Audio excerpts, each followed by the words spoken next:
मुश्किलों से भाग जाना आसान होता है, मुश्किलों से भाग जाना आसान होता है, ज़िंदगी का हर पहलू इम्तिहान होता है।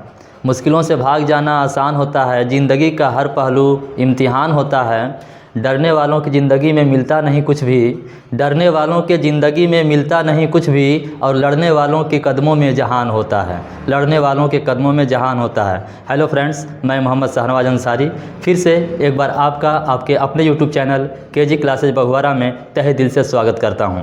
फ्रेंड्स, इसके पहले हम लोगों ने सेशन को स्टार्ट कर रखा है, जिसका कि एक वीडियो हम लोगों का आ चुका है, जो कि 1773 ईस्वी का रेगुलेटिंग एक्ट हम लोगों ने कल पढ़ा था। आप लोगों को उम्मीद करते हैं कि उससे बहुत ही लाभ महसूस हुआ होगा, आप बहुत ही अच्छा उससे लाभ उठाए होंगे। और इसी तरह से फ्रेंड्स, आप लोगों का कमेंट देख करके हम मोटिवेट होकर के एक नया वीडियो आपके सामने लेकर के आए हैं, जो कि उसी सेशन का अगला पार्ट्स है। कल हम लोग पढ़े थे 1773 ईस्वी का रेगुलेटिंग एक्ट, हमारे यहाँ संविधान कैसे आया।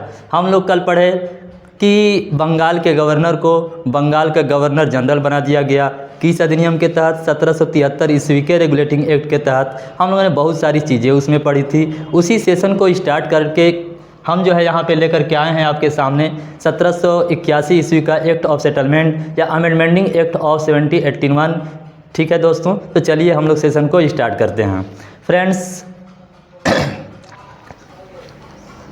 यहाँ पे आपके सामने लिखा हुआ है 1781 ईस्वी का संशोधन अधिनियम। इसे बंदोबस्त कानून के नाम से भी जाना जाता है। फ्रेंड्स, जैसे ये कानून को लाने की ज़रूरत क्या पड़ी, जैसे कि आप लोगों ने कल पढ़ा था कि 1773 ईस्वी का जो रेगुलेटिंग एक्ट था उसको इसलिए लाया गया क्योंकि जो कंपनी थी, ईस्ट इंडिया कंपनी थी, वो भारत में गड़बड़ कर रही थी, भारत में अवैध तरीके से रुपया पैसा इकट्ठा कर रही थी, भारत में गलत तरीके से रुपया पैसा इकट्ठा कर रही थी, भारत के लोगों को से गलत तरीके से व्यापार करना स्टार्ट कर दी थी। इसलिए 1773 ईस्वी का रेगुलेटिंग एक्ट आप लोगों के सामने जो हम कल लेकर के आए थे। कंपनी, वहाँ ब्रिटेन की संसद कंपनी पे नियंत्रण स्थापित करने के लिए ही 1773 ईस्वी का रेगुलेटिंग एक्ट लाई थी।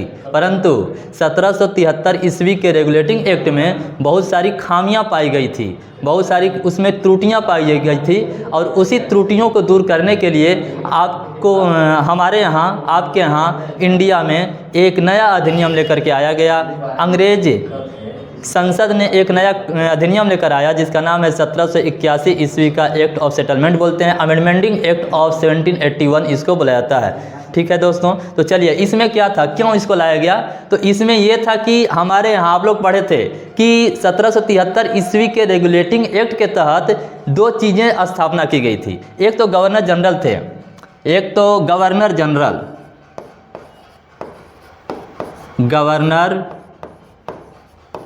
थे, ठीक है, जिसकी गवर्नर जनरल बंगाल के थे। उनका मेन जो गवर्नर जनरल थे उनका नाम था आपका वारेन हेस्टिंग।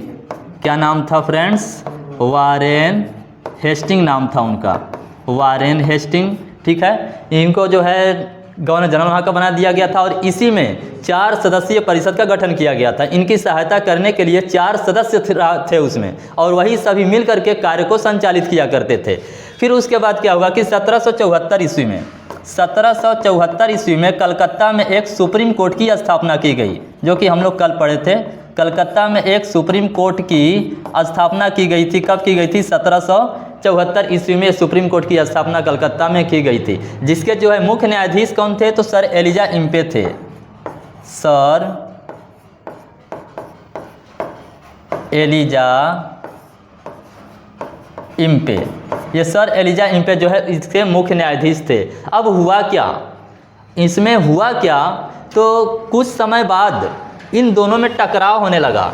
जो यहाँ के वारेन हेस्टिंग ये जो थे और एक सर एलिजा इम्पे थे, इन दोनों में टकराव होने लगा, कन्फ्लिक्ट होने लगा इन दोनों में। और इस बात को लेकर होने लगा, ये हैं एलिजा इम्पे, ये आपके सामने दिखाई दे रहे होंगे, यहाँ पे बोर्ड पे आपके स्क्रीन के सामने लगा हुआ। एलिजा इम्पे जो का कहना था कि सुप्रीम कोर्ट ही सर्वोच्च है, और जो काउंसिल ऑफ गवर्नर जनरल जो है, जो गवर्नर जनरल की जो परिषद है वो सुप्रीम कोर्ट के अंदर में रहेगी। जबकि जो गवर्नर जनरल जो थे वारेन हेस्टिंग थे, ये कहते थे कि नहीं, सुप्रीम कोर्ट जो है सर्वोच्च नहीं है, सर्वोच्च हम हैं, सर्वोच्च गवर्नर जनरल है, उसकी परिषद है, वो जो कानून बनाएगी उसी को मान्य कर दिया जाएगा। इसी बात को लेकर के दोनों में कॉन्फ्लिक्ट होने लगा, दोनों में टकराव होने लगे। तो इसी टकराव को लेकर के क्या हुआ कि ये जो इसके कंपनी के जो डायरेक्टर साहब थे, डायरेक्टर महोदय, कंपनी के जो डायरेक्टर महोदय थे, तो डायरेक्टर महोदय ने ब्रिटेन की संसद में 2 सदन होता है, जैसे हमारे यहाँ भी 2 सदन होता है, आप जानते हैं, एक उच्च सदन होता है और एक निम्न सदन होता है। उच्च सदन को राज्यसभा बोलते हैं और निम्न सदन को लोकसभा बोलते हैं। इसी तरह से ब्रिटेन की संसद में भी 2 सदन है, एक है हाउस ऑफ कॉमन्स, एक है हाउस ऑफ कॉमन्स और एक है House of Lords, House of Lords. ये 2 सदन वहाँ ब्रिटेन की संसद में भी थी, ठीक है। तो ये वाला जो हाउस ऑफ लॉर्ड्स है इसको उच्च सदन बोला गया और इसको जो है निम्न सदन बोला जाता है। तो जो कंपनी के जो डायरेक्टर थे उन्होंने इस बात को लेकर के कहाँ चल दिए, हाउस ऑफ कॉमन्स में चले गए। हाउस ऑफ कॉमन्स में जा करके उन्होंने प्रस्ताव डाला 1777 ईस्वी में कि ये जो सुप्रीम कोर्ट की वजह से शासन चलाने में बहुत ही परेशानी हो रही है, सुप्रीम कोर्ट की वजह से हमें एडमिनिस्ट्रेटिव काम करने में बहुत ही दिक्कतें आ रही हैं। इसी चीज़ को लेकर के वहाँ पे संशोधन हुआ और संशोधन करके 1781 ईस्वी में भारत का एक अधिनियम आता है जिसको हम लोग बोलते हैं 1781 ईस्वी का संशोधन अधिनियम। दोस्तों, इस अधिनियम को बंदोबस्त कानून के नाम से भी जाना जाता है। आप देख सकते हैं यहाँ पे हमने फिगर लगा रखा है,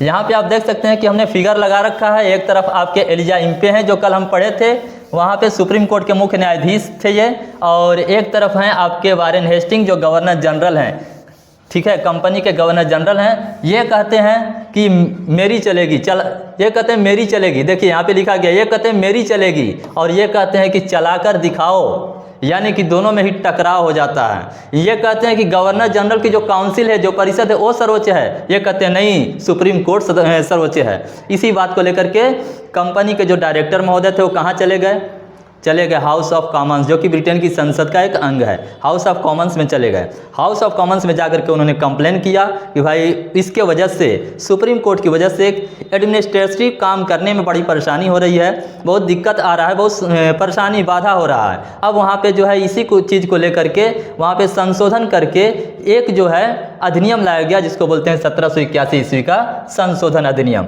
ठीक है, आगे चलते हैं। अब इस अधिनियम में क्या क्या प्रावधान थे उस चीज़ को हम लोग देखते हैं, क्या क्यों ज़रूरत पड़ी इसका। यहाँ पे लिखा है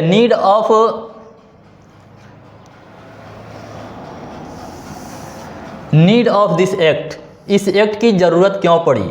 रेगुलेटिंग एक्ट 1773 ईस्वी के दोषों को दूर करने के लिए 1781 ईस्वी का एक संशोधन अधिनियम लाया गया। ठीक है, इसे बंदोबस्त कानून के नाम से भी जाना जाता है या कहा जाता है। ठीक है, इसकी क्यों जरूरत पड़ी, क्योंकि जो 1773 ईस्वी का रेगुलेटिंग एक्ट था उसके रेगुलेटिंग एक्ट में बहुत सारी खामियां थी। ठीक है, उसी खामियों को, उसी त्रुटियों को दूर करने के लिए कौन सा एक्ट लाया गया दोस्तों, 1781 ईस्वी का संशोधन अधिनियम। इसको बंदोबस्त कानून भी कहते हैं। इसमें क्या क्या प्रावधान थे, इस प्रावधान को हम लोग देखते हैं। तो इसमें था गवर्नर जनरल तथा उसकी परिषद के सदस्यों, गवर्नर जनरल तथा उसके परिषद के सदस्यों द्वारा किए गए, गवर्नर जनरल तथा उसके परिषद मतलब वही जो 4 लोग की जो सदस्य का जो परिषद बना हुआ था, उसकी परिषद के सदस्यों द्वारा किए गए आधिकारिक कार्य को सर्वोच्च न्यायालय के क्षेत्राधिकार से बाहर कर दिया गया। देखिए यहाँ पे एक बहुत बड़ी बात क्या किया गया कि जो गवर्नर जनरल के जो कार्य होंगे, पहले क्या होता था कि कोई भी गवर्नर जनरल कार्य करता था यहाँ पे तो सुप्रीम कोर्ट के अंदर में रहना पड़ता था।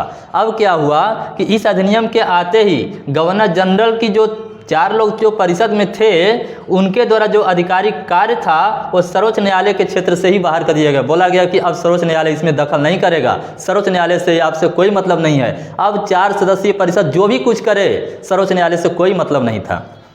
अब सर्वोच्च न्यायालय का कोई अधिकार ही नहीं था कि उसमें हस्तक्षेप करे। तो सबसे पहले तो यहाँ पे पहला कदम था जो कि सर्वोच्च न्यायालय की शक्ति को घटाया गया और 4 सदस्यीय काउंसिल जो परिषद थी उसके शक्ति को बढ़ा दिया गया। ठीक है, अगला बात देखिए, कंपनी के कर्मचारियों द्वारा राजकीय कर्मचारियों के रूप में किए गए कार्य किसी कार्य के लिए न्यायालय में उत्तरदायी नहीं ठहराया जा सकता। कंपनी के जो भी कर्मचारी थे, कंपनी के जो भी कर्मचारी थे, अगर वो कोई कार्य कर रहे हैं, कोई भी कार्य कर रहे हैं, अब उसको न्यायालय में उनके उत्तरदायी नहीं होंगे, न्यायालय में वो जवाबदेही नहीं होंगे, उनकी कोई जवाबदेही नहीं बनेगी कि न्यायालय में उनको जवाब देना पड़ेगा, न्यायालय में करना पड़ेगा, ऐसा न्यायालय पूछ सकता है ऐसा तुमने क्यों किया, ऐसा तुमने क्यों किया। अब कोई जवाबदेही ही नहीं थी। सोचिए 1781 ईस्वी आप लोगों को समझ में आ गया होगा कि इसमें क्या किया जा रहा है, यानी कि सुप्रीम कोर्ट की शक्ति को घटा दिया जा रहा है और जो 4 सदस्यीय परिषद है ना, वो जो गवर्नर जनरल की जो काउंसिल है उसकी शक्ति को बढ़ा दिया जा रहा है। चलिए आगे देखते हैं।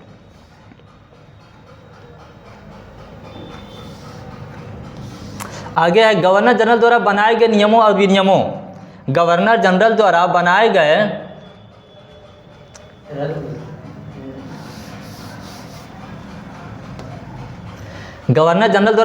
नियमों और विनियमों को सुप्रीम कोर्ट के पास जमा करने की अनिवार्यता भी समाप्त कर दी गई, क्योंकि इससे असुविधा हो रही थी। कोई भी गवर्नर जनरल नियम बना रही थी, उस नियम को बनने के बाद उस कागज़ को ले जाना पड़ता था कहाँ, सुप्रीम कोर्ट में। ये 1773 ईस्वी के रेगुलेटिंग एक्ट में प्रावधान था, उसको ले जाना पड़ता था सुप्रीम कोर्ट में। लेकिन इस अधिनियम के बाद क्या किया गया कि अब कोई भी गवर्नर जनरल, उसकी जो है काउंसिल, अगर कोई भी नियम बना रही है, जो भी कागज़ पत्तर जो बन रहा है, अब उसको ले जाकर के सुप्रीम कोर्ट में जमा करने की कोई ज़रूरत नहीं है। ठीक है, यहाँ से आप लोग समझे। आगे देखिए,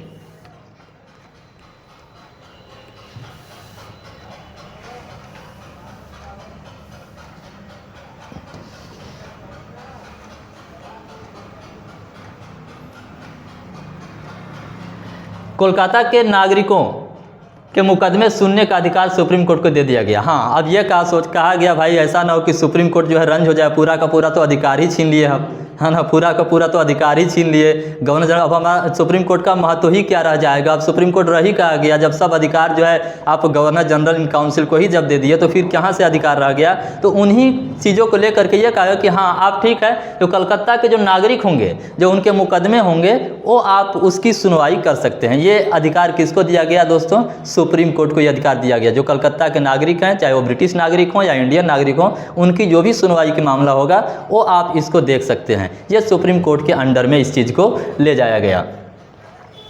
आगे है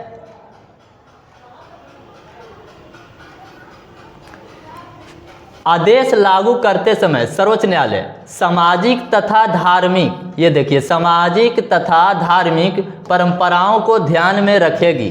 कहने का मतलब जो एलिजा इम्पे थे वो तो ब्रिटिश थे। एलिजा इम्पे जो थे, जज थे, जो मुख्य न्यायाधीश थे, वो कहाँ के थे, ब्रिटिश थे। उनको भारत के धर्म के बारे में कुछ पता ही नहीं होता था। उनको कुछ पता नहीं होता था कि हमें जो फैसला सुनाना है कैसे सुनाना है। वो ब्रिटिश नज़रिए से जो है फैसला सुना देते थे। ठीक है, ब्रिटिश के रूल हिसाब से फैसला सुना देते थे, जिसमें कि हिंदुओं को भी दिक्कत होता था, मुसलमानों को भी दिक्कत होता था। हिंदुओं को मुस्लिम होने के वजह, मुसलमानों को मुस्लिम होने की वजह से उनके जैसा नहीं फैसला सुनाया जाता था, हिंदुओं को हिंदुओं जैसा फैसला नहीं सुनाया जाता था। ये धार्मिक जो है, अच्छा धर्म को लेकर के भी अच्छा नहीं हो पाता था। इसी चीज़ को लेते हुए उसमें ये रखा गया कि ठीक है, नागरिकों के लिए तो आप फैसला सुनाएंगे ही, लेकिन उसमें ये ध्यान रखना होगा उनके सामाजिक और धार्मिक परंपरा है, उनको ध्यान में रखना, उनकी परंपराओं को ठेस न पहुँचे, उनकी परंपरा जीवित रहे। ऐसा ना कि ऐसा फैसला सुना दे कि उनकी परंपरा ही खत्म हो जाए।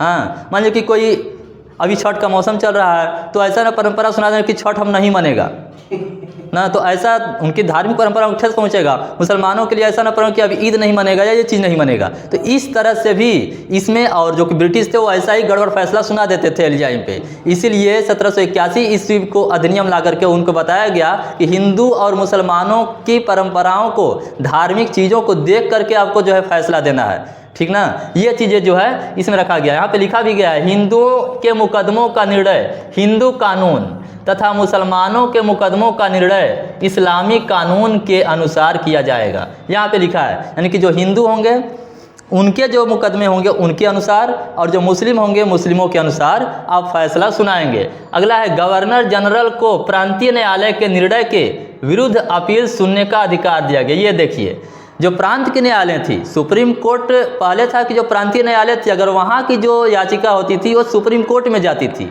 लेकिन अब क्या हुआ, वो भी अधिकार छीन लिया गया अब सुप्रीम कोर्ट से। किसके पास चला गया? गवर्नर जनरल इन काउंसिल के पास चला गया। जो गवर्नर जनरल सहित 4 सदस्य थे उनके पास चला गया, और उसमें कहा गया कि अब गवर्नर जनरल को प्रांतीय न्यायालय के जो भी था अब उसको सुनने का अधिकार वो गवर्नर जनरल के 4 परिषद करेंगे, मेन गवर्नर जनरल करेंगे, यानी बोले तो वारेन हेस्टिंग उस टाइम थे, वारेन हेस्टिंग करेंगे। ठीक है, तो फ्रेंड्स आज आप लोगों को हमने ये 1781 ईस्वी का एक्ट ऑफ सेटलमेंट बंदोबस्त कानून, इसको सुधार अधिनियम में बोला जाता है, आप लोगों के सामने हमने रखा। छोटा सा वीडियो आप लोगों के सामने रखा। सबसे पहले अगर आप चैनल पर नए हैं तो चैनल को सब्सक्राइब कर लें, वीडियो अच्छा लगे तो वीडियो को लाइक करें, दोस्तों में शेयर करें, और हमें कमेंट करके ज़रूर बताएं वीडियो कैसा लगा। इसी के साथ आपसे विदा लेते हैं, फिर मिलेंगे अगले वीडियो में। जय हिंद, जय भारत।